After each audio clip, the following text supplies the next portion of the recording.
이 오메가3 많이들 섭취하고 계시죠? 오메가3만큼 검증된 영양제가 없고 오랫동안 먹었을 때 얻는 이득이 많은 영양제도 없는 것 같습니다. 그리고 우리 가독자님들은 아마 다 드시고 계실 거예요. 기본 영양제 조합 오마비부터 해서 오메가3, 마그네슘, 비타민 B군부터 해서 기본으로 무조건 먹어야 된다고 말씀드렸었는데 이런 질문이 좀 있으시더라고요. 오메가3 먹어봤자 효과 없다, 부작용도 있다, 그리고 이런 기사를 봤다, 이런 문의가 많으셔서 다시 한번 정리하고자 이렇게 영상을 촬영하고 있습니다. 제가 옛날에 다 다뤄봤거든요. 그래서 이번에서 한번 다 정리해 볼게요. 오메가3 부작용, 오메가3 효과 있다 없다의 팩트체크, 오메가3가 먹으면 정말 얻는 이점보다는 잃는 게 맞는지, 부작용이 많은지 한번 확인해 보겠습니다. 첫 번째 내용은 오메가3의 기본적인 부작용에 대한 영상이고요. 한번 보시고 기본적으로 오메가3를 섭취하면서 알아야 될 부작용 체크해 보시길 바랍니다. 자, 오늘 영상은 바로 오메가3 부작용, 섭취를 중단해야 되는 위험 신호에 대해서 말씀드리겠습니다. 일단은 오메가3는 부작용이 있을 수가 있죠. 그렇지만 대단히 안전하고 치명적인 부작용은 거의 없다라는 걸 말씀드리겠습니다. 그럼에도 불구하고 간혹 가다가 부작용이 생겼는데 그걸 모르고 그냥 몸이 어딘가 불편한데 계속 섭취하시는 분들이 있어서 노파심에 다시 한번 말씀드리겠습니다. 자, 오메가3의 부작용에 대해서 빠르게 말씀드릴게요. 자, 첫 번째로는 출혈의 양상이 보여지는 겁니다. 그러니까 지혈이 잘 안 되는 게 오메가3의 부작용일 수 있는데 코피가 나거나 멍이 들거나 이런 것들이 오메가3의 혈전을 조절해주는, 그러니까 혈전 생성을 좀 영향을 주는 그런 것 때문에 발생하는데 거의 그런 경우는 없는데 간혹 가다가 과민하게 반응하시는 분들 또는 아스피린이나 와파린 이런 혈전약과 함께 드시는 분들 중에서 또는 노인분들에게 가끔 발생합니다. 특히 그리고 고용량을 드시는 분들에게 발생할 수 있는데 그런 부작용이 생기면 어떻게 해야 되냐면은 끊어야 되겠죠. 또는 오메가3는 꼭 먹어야겠다 그러신 분들은 식물성 오메가3 알파 리놀렌산으로 한번 바꿔보는 경우도 괜찮습니다. 그리고 크릴 오일 같은 걸로 바꾸거나 또는 조류 오메가3 같은 걸로 바꿔보거나 용량을 낮춰보셔도 보통은 좋아지는 경우가 대부분이고요. 자, 그리고 두 번째로 오메가3의 부작용은 바로 두통이나 어지러움증 같은 게 생기는 겁니다. 보통 심하게 어지러운 경우도 가끔 뵀어요. 어지러움증을 유발하는 경우는 대부분 혈압이 떨어지는 오메가3 작용 때문입니다. 혈관을 유연하게 만들어주고 그러면서 혈압이 낮아지는 작용이 있죠. 보통 일반 분들이나 고혈압이 있는 분들에게 도움이 되는 작용인데 저혈압이 있는 분들, 그리고 예민하게 반응하시는 분들, 그리고 노인분들에게는 이게 어떻게 보면 좀 부작용이 좀 심할 수가 있겠죠. 그래서 오메가3 처음 섭취하시는 분들 중에서 고용량 섭취할 때 어지러움증이나 두통을 좀 주의하셔야 됩니다. 자, 그리고 세 번째는 알러지 반응입니다. 알러지 반응은 보통 이런 피쉬, 물고기 유래에서 발생하기 때문에 특정 물고기, 고등어나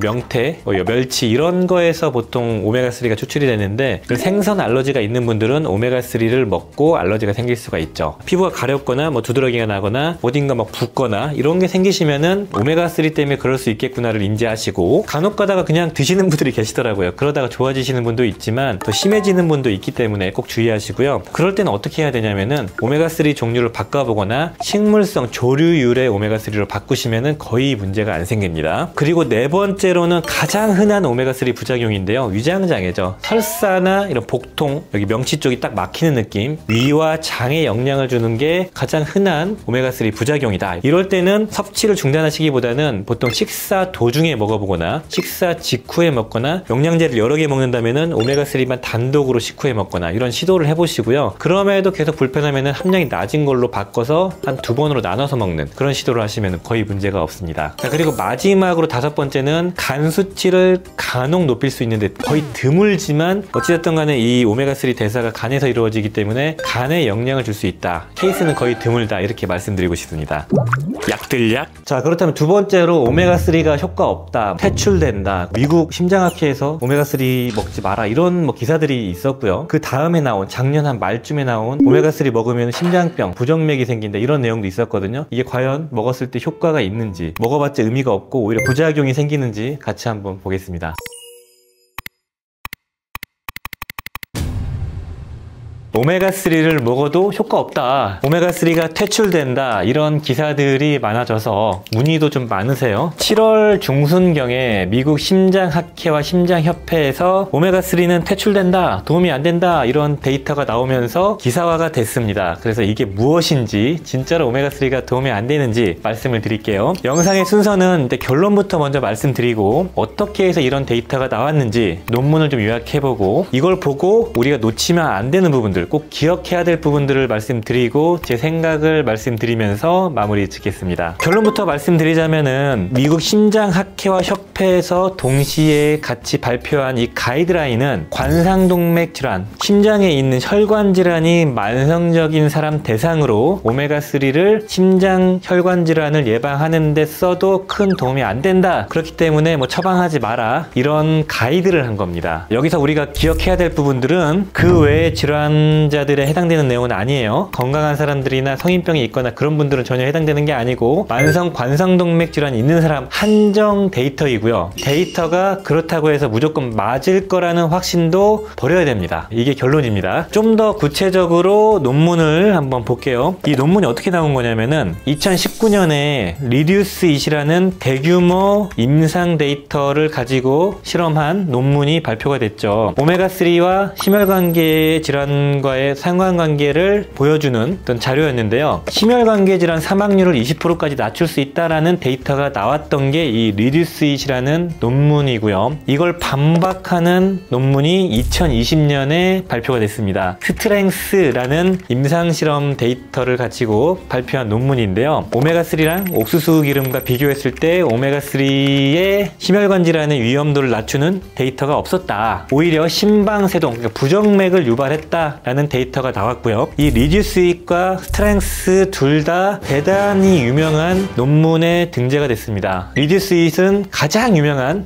저널인 뉴 잉글랜드 저널 오브 메디신, 그리고 스트렝스는 자마지에 등재가 됐을 정도로 대단히 권위 있는 잘 설계된 논문인데, 결과가 상반되게 나왔기 때문에 요걸 다시 한번 심장학회와 심장협회가 86개의 RCT 연구, 그러니까 임상 연구를 메타 분석을 했습니다. 그랬을 때 관상동맥 질환자 한정으로 발표를 한 거죠. 그랬을 때 오메가3가 도움이 안 된다라는 결과가 나왔던 거예요. 권위 있는 협회에서 조사하고 대규모 데이터들을 취합한 메타 분석 자료이기 때문에 좀 파급 효과가 있었던 것 같은데요. 이번에 발표된 이 논문 자료를 요약하자면은 생선기름, 그러니까 음식도 포함입니다. 생선기름, 오메가3, 비타민 C, D, E, 베타카로틴, 비타민 A죠. 칼슘, 이런 것들이 만성 관상동맥 질환자들에게 발생하는 심혈관 질환의 위험도를 낮추는 데 도움이 되지 않는다라는 데이터가 나왔다고 하고, 메타 분석이라는 거는 여러 논문을 취합해서 그 경향성이 있나 없나를 그냥 보는 거예요. 통계를 내는 겁니다. 그리고 그 논문 요약해보자면 두 번째로 이제 그 스타틴이라는 고지혈증 치료제를 사용하면서 같이 많이 처방하는 나이아신이나 페노파이브레이트 계열의 고지혈증 약을 같이 써도, 그리고 오메가3를 처방해도 심혈관 질환의 위험을 낮추지 않았다. 이런 고지혈증 계열의 의약품을 병용해서 써도 위험도를 낮추지 않는다. 이 의약품을 쓰지 마라. 이렇게 가이드를 또 낸 거고요. 다만 LDL 콜레스테롤이 100 이하이면서 스타틴 고지혈증 약을 복용하면서 중성지방이 150에서 450 사이이면서 원인을 찾는 노력을 하면서 만성 관상동맥 질환자는 오메가3를 처방할 수도 있다라는 가이드가 나왔습니다.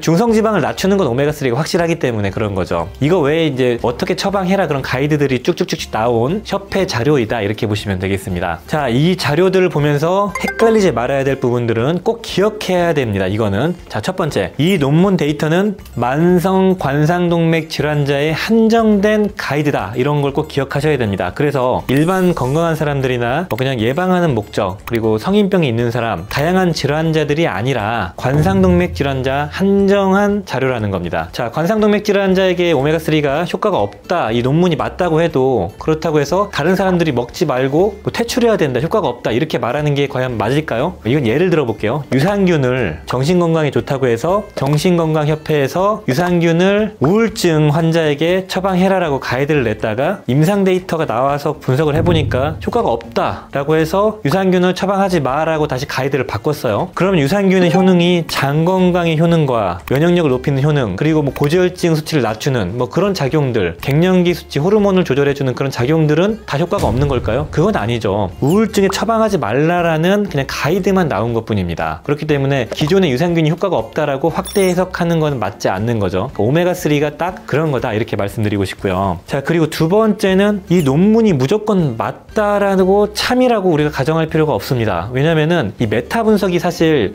논문 중에서 검증 수준 가장 신뢰도가 높은 임상 자료인데, 그럼에도 불구하고 메타 분석은 허점이 많이 있습니다. 그리고 가장 왜 우리가 어려운 부분이 뭐냐면은 영양제는 논문으로 검증하기가 대단히 어렵습니다. 의약품은 가능하거든요. 왜냐하면 의약품이라는 거는 우리 몸에 없는 성분을 넣는 거죠. 그래서 대조군을 설정하는 게 되게 쉬워요. 뭐 예를 들어 타이레놀, 우리가 알죠. 타이레놀이 우리 몸에서 만들어지거나 외부 음식으로 들어오는 성분이 아니죠. 그렇기 때문에 타이레놀을 안 먹는 사람과 먹는 사람으로 정확히 나눠서 안 먹는 사람의 진통 효과랑 먹는 사람의 진통 효과를 명백하게 비교를 할 수가 있죠. 이런 게 통계적인 유의성을 확보한다는 P값이 나온다는 건데, 아무튼 명백하게 검증할 수가 있는데, 이런 오메가3나 비타민 같은 경우는 이게 어려운 거예요. 왜냐면 우리가 오메가3를 음식으로 계속 먹고 있잖아요. 그리고 비타민도 계속 먹고 있죠, 음식으로. 그래서 전혀 안 먹고 있는 사람과 보충제로 먹고 있는 사람을 구분할 수가 없습니다. 그냥 음식을 덜 먹는다, 뭐 생선을 덜 먹는다, 먹는다, 이런 경향성만 볼 수가 있지 엄밀히 나눌 수가 없기 때문에 이 논문이 다 갈리는 거예요. 여기에선 효과 있다고 했는데 여기에선 효과가 없다고 하고, 이렇게 계속 갈리는 이유가 있는 거예요. 그래서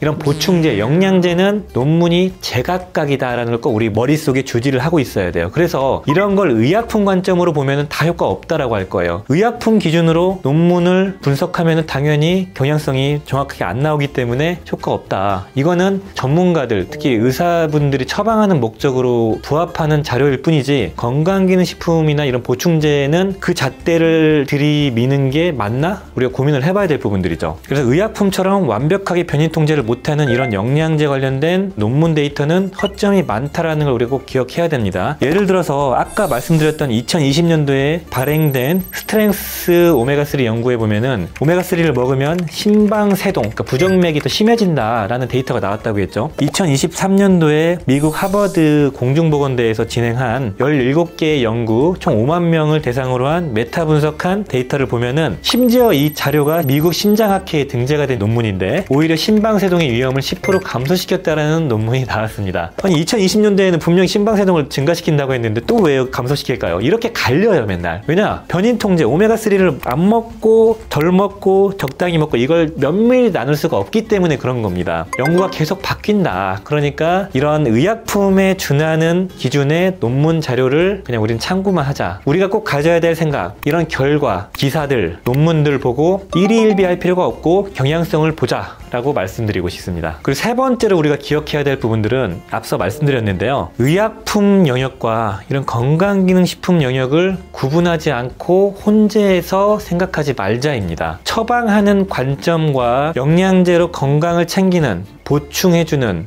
예방 목적의 보충제의 영역은 전혀 다르다라고 꼭 말씀드리고 싶고요. 네 번째 기억해야 될 거는 메타 분석이라는 가장 신뢰성 높은 논문도 허점은 있다. 아까 말씀드렸던 영양제 한계, 이런 변인 통제 한계를 말씀드리는 게 아니고, 이 메타 분석은 예를 들어서 오메가3가 퇴출된다. 그 논문 자료는 80여 개의 논문을 통계적으로 분석한 메타 분석 자료인데요. 예를 들어서 이 80개의 논문 중에서 한 10몇 개 정도, 15개 정도가 오메가3가 효과가 없다라고 해서 확 튀는 결과가 나오고, 나머지 60개가 고만고만하게 효과가 어느 정도 있다라고 나오면 이걸 통계적으로 섞어버리면은 효과가 없다, 아니면 유의성이 없다, 통계적인 어떤 정합성이 없다라는 데이터가 나올 겁니다. 그렇기 때문에 그렇다면은 60몇 개의 효과가 어느 정도 있다라고 나온 논문은 버려야 될까요? 그건 아니잖아요. 그렇기 때문에 메타 분석을 무조건 맹신할 필요도 없다, 이렇게 말씀드리고 싶습니다. 자, 그렇다면은 제 생각을 말씀드리고 마무리 짓겠습니다. 이런 자료 하나하나에 일희일비하지 마시고 내가 먹고 섭취했던 그런 경험을 믿으셔도 좋고요. 그리고 연구했던 자료들의 경향성을 믿고요. 그리고 전문가들의 의견들을 종합적으로 분석해서 판단하는 기준을 세우자. 저도 그 전문가 중에 한 명이고요. 의사분들, 기능의학 하시는 분들, 그리고 건강 관련된 다른 전문가들의 의견을 종합해서 그 경향성을 보고 판단을 하는 기준을 세우는 게 중요합니다. 특히 이런 후킹 요소가 잔뜩 들어가 있는 기사들은 제목을 목을 뽑거든요. 효과 없다. 그럼 딱 보게 되죠. 아, 내가 먹었는데 효과 없네. 고약사가 먹으라고 했는데 효과가 없네. 아, 열받아 하면서 딱 보게 되는데 그 내용을 면밀히 보시면은 분명히 제목이 낚시라는 걸 우리가 알 수 있는 자료들이나 내용들이 있을 겁니다. 그렇기 때문에 그 기사도 내용을 잘 봐주시고 한 기사만 보지 마시고 여러 기사를 보시면은 내용이 여러 가지로 정리가 되어 있거든요. 여러 가지로 다양한 정보를 습득하시면 좋을 것 같습니다. 제가 마지막으로 한 말씀 올리고 마무리 짓겠습니다. 오메가3는 아주 강력한 피드백을 보여주는 보충제이기 때문에 끊지 마세요. 이 기회로. 앞으로 10년 뒤, 길게는 뭐 3, 40년 뒤에 건강을 놓칠 수가 있습니다. 오메가3 꾸준히 섭취하는 걸 저는 권장드리고 추천드립니다. 자, 오늘 영상은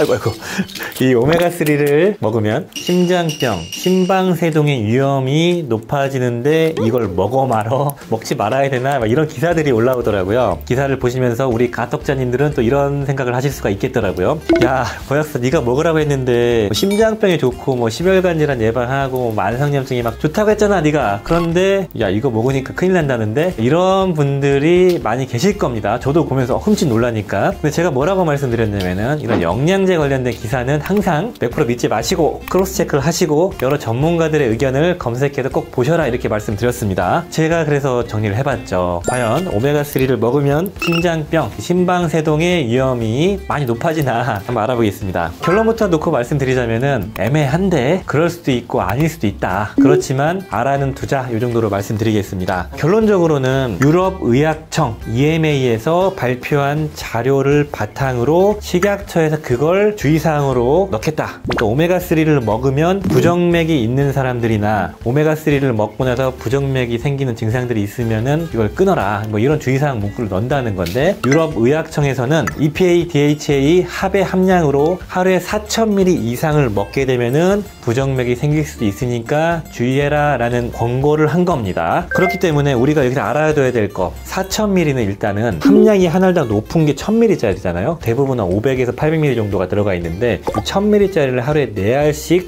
오래 먹었을 때 해당되는 용량이다. 이렇게 봐주시고, 이거는 그 말이 맞았을 때의 기준이고요. 그 말이 사실이 아니면 4000ml 먹을 일도 별로 없고 4000ml 먹는다고 해도 큰 문제가 없을 수 있는 거죠. 구체적으로 한번 들어가 보겠습니다. 여러 가지 자료와 반박되는 자료까지 가져와서 설명을 드릴게요. 일단 오메가3를 우리가 고용량을 섭취하게 되면 어떤 작용이 나타날 수가 있냐면은 혈관을 이완시키고 혈액순환을 돕고 혈액 응고를 조절할 수가 있습니다. 그렇게 되면은 혈관이 늘어나고 혈압이 떨어지고 혈액순환이 촉진되면서 평소보다 심장이 더 열심히 일해야 될 수도 있겠죠. 혈액순환이 안 되다가 잘 되니까. 그럴 때 어떻게 될까요? 심장의 신호가 이상해지지 않을까요? 그래서 자연스러운 그 보상 기전으로 심장이 빨리 뛰거나 느리게 뛰거나 심장 박동이 변할 수가 있습니다. 대부분은 문제가 없지만 여기에 예민하게 반응하시는 분들이나 심장의 신호가 제대로 잘 되지 않는 마그네슘이 부족하신 분들, 미네랄이 부족하신 분들, 심장이 좀 안 좋으신 분들은 좀 심방, 그러니까 혈액이 들어오는 공간이 부정맥이 생길 수 있을 수 있겠다. 좀 약간 비특이적으로 뛸 수도 있는 거다, 이렇게 말씀을 드리고 싶습니다. 그게 사실이라고 하면. 그래서 자연스러운 보상 기전일 수 있지만 그게 부정맥으로 갈 정도로 좀 안 좋아질 수도 있겠다라는 걸 좀 아시고, 그런데 오메가3의 대부분의 연구에서는 오메가3를 먹었을 때 사망률이나 이런 심혈관 질환의 위험에 영향을 미치지 않는다. 그리고 많은 연구가 오메가3를 먹게 되면 심혈관 질환의 위험 그리고 사망률을 낮춘다라고 하기 때문에 이 부정맥 증상이 수명에 영향을 주지 않고, 오메가3는 FDA에서 되게 안전하다고 평가를 하고 있기 때문에 이 심장 박동이 자연스러운 보상 기전이고 이게 우리 어떤 병에 사망에 이르는 치명적인 질환은 절대 아닐 거다라는 걸 우리가 일단 전제하겠습니다. 부정맥이 생긴다고 가정했을 때 그렇게 치명적인 건 아니다라, 그렇게 말씀드리고 싶고, 이걸 또 말씀드리고 싶어요. 음식에 들어가 있는 성분들, 과일에 있는 비타민, 곡식에 들어가 있는 미네랄, 그리고 생선에 들어가 있는 단백질, 자연에서 유래한 기름, 비타민, 이런 것들은 우리가 많이 먹어도 우리 몸에서 대사를 할 수 있게 시스템이 만들어져 있습니다. 인위적으로 합성한 의약품과 달리 식품으로 섭취하는 이런 성분들은 보통 고용량을 섭취해도 뭐 치명적인 부작용을 끼치지 않습니다. 그렇게 결론 내리고 넘어갈게요. 자, 그렇다면은 부정맥에 관련된 주의 문구가 어디서 나왔나를 보자면은 최근에 연구된 5개 정도의 연구 논문을 바탕으로 유럽의 의학청에서 이렇게 이렇게 권고를 한 건데, 대표적인 연구 두 가지를 한번 가져가 볼게요. 어떤 연구냐면은 첫 번째가 2019년도 미국의 하버드 의과대학을 포함한 수십 개의 병원이 연합으로 오메가3의 효과를 입증한 연구인 리듀스 잇 연구라는 게 있는데, 이거 대단히 유명한 연구죠. 미국의 고지혈증 환자 1879명을 대상으로 5년 동안의 추적 조사를 한 연구입니다. 이 연구 결과 심혈관 질환 사망 위험률 20% 낮추고, 심장병으로 인한 돌연사 31% 낮추고, 그 다음에 심장마비 48%를 오메가3가 낮춘다. 그리고 모든 원인의 사망률을 낮춘다 라는 이러한 데이터가 나온 연구입니다. 혹자는 뭐 비판하는 전문가들도 있긴 하지만, 아무튼 오메가3의 그 효능을 되게 입증한 연구인데, EPA 기준으로 하루에 4000ml를 섭취를 시킨 거예요. 그랬을 때 꾸준하게 먹게 되면 이러한 이점이 있다는 거죠. 여기에서도 심방세동의 위험이 대조군 대비 늘었다라는 연구 자료가 나왔어요. 여기서도. 그래서 오메가3를 하루에 4g 이상 먹는 사람은 심방세동의 위험이 5.3% 정도가 발생했고, 안 먹은 사람은 3.9%가 증가했다, 이렇게 나왔죠. 그러니까 뭐 자연스럽게 부정맥이 생긴 거죠. 노화로 인해서든 뭐 외부 인자로 인해서. 그래서 1.4% 정도의 차이가 나타났다라는 거고요. 근데 이게 상대 위험이 대충 한 30% 정도 증가한 거긴 하지만 1몇 프로의 차이에 불과합니다. 그리고 두 번째 자료는 스트렝스 연구라는 게 있는데, 대표적인 그 오메가3의 효과 없음을 주장하시는 그 교수가 진두지휘한 연구인데요. 이것도 대규모 연구입니다. 2020년도에 발표가 된 연구이고요. 13,000명의 전 세계의 심혈관 질환 환자를 대상으로 EPA, DHA 함량 4,000ml 이상을 섭취하게 하고, 오메가3가 과연 심혈관 질환에 도움이 되냐, 이런 거를 4년간 추적 관찰한 연구입니다. 여기에서 오메가3를 먹어도 효과 없다 라는 연구 자료가 나왔습니다. 심혈관 질환의 위험을 개선시키지 못했다, 개선시키기는 한 연구도 있었지만 통계적 유의성이 없었다, 뭐 이런 식으로 나오면서 오메가3 무용론의 대표적인 연구인데요. 여기에서도 오메가3를 먹은 사람, 4000ml 이상 먹은 사람이 심방세동의 위험이 2.2% 높아졌고, 오메가3를 안 먹은 사람은 1.3%가 높아졌습니다. 그래서 1% 차이이죠, 위험도가. 근데 상대 위험도는 69%가 높아진 겁니다, 이게. 그러니까 숫자는 거의 70% 높아졌다라고 하는데 1% 차이에 불과한 거예요. 그냥 상대 위험도다, 이렇게 보시면 되겠습니다. 그래서 이러한 연구들에서 4g 이하에서는 심방세동의 위험에 통계적 유의성이 없었다 해서 4g 이하는 안전하다, 이런 결과가 나왔습니다. 그래서 이를 바탕으로 EMA, 아까 말씀드렸던 의약품청, 거기에서 2021년에 4g 이상의 오메가3를 먹는 거는 심방세동의 위험에 영향을 줄 수 있으니까 부정맥 환자들 조심하세요 라고 이제 안내를 한 겁니다. 이를 바탕으로 식약처도 넣은 거고, 네, 그렇습니다. 근데 이를 반박하는 논문이 또 나왔습니다. 2023년에 하버드의 공중보건대 연구진들이 발표한 자료에 따르면은 오메가3를 먹으면 결론적으로 심방세동이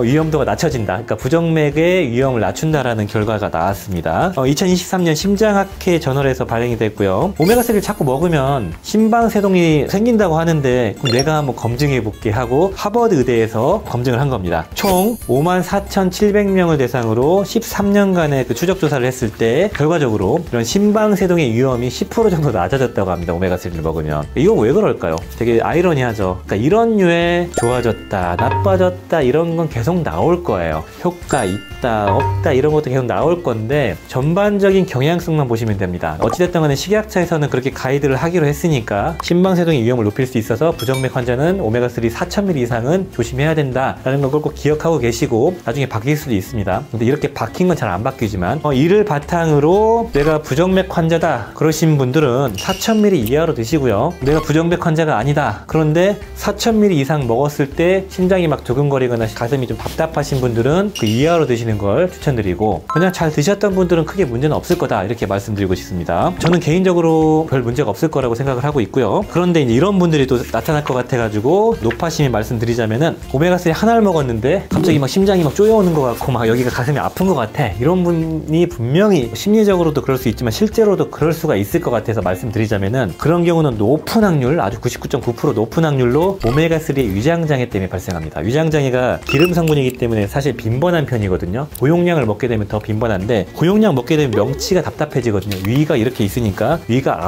아파오고 막 쪼여오고 답답함이 느껴지면은 그냥 가슴이 답답한 것처럼 느껴지고, 역류성 식도염이 생기면은 여기가 답답하고 그래요. 그렇기 때문에 너무 걱정하지 마셔라, 4000ml 이하 드시는 분들은, 이렇게 말씀드리고 싶습니다.